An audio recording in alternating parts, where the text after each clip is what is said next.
অথন্তৰৰ অন্ত নাই।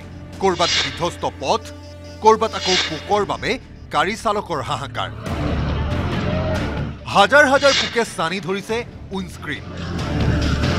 পোকৰ বাবে চালকে নেদেখা হৈ যায় সন্মুখৰ পথ। পোকৰ পৰা পৰিত্ৰাণ পাবলৈ হেডলাইট নুমুৱাই গাড়ী চলাব লগা হয় চালকে। এই ঘটনা হাইলাকান্দি জিলাৰ গাগলাছৰ কাটাখাল নৈৰ ওপৰত থকা দলঙৰ।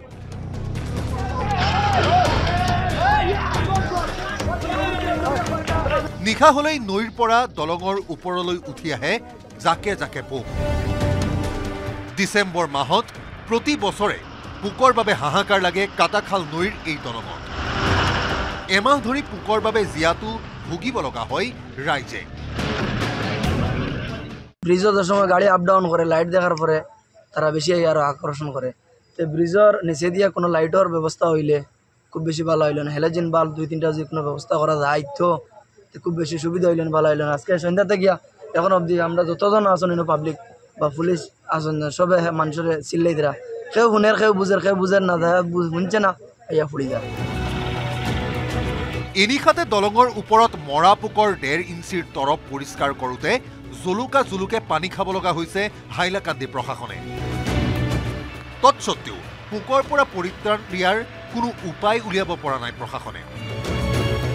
চৰকাৰী বিষয়াৰ পৰা সদুত্তৰ নাপাই ৰাইজেই দিব লগা হৈছে সমাধান। দলঙৰ তলত 3টামান হেলোজেন লাইট জ্বলাই দিলেই ডিচেম্বৰ মাহত চলা পোকৰ উপদ্ৰৱ বন্ধ হ'ব বুলি নিশ্চিত স্থানীয় লোক।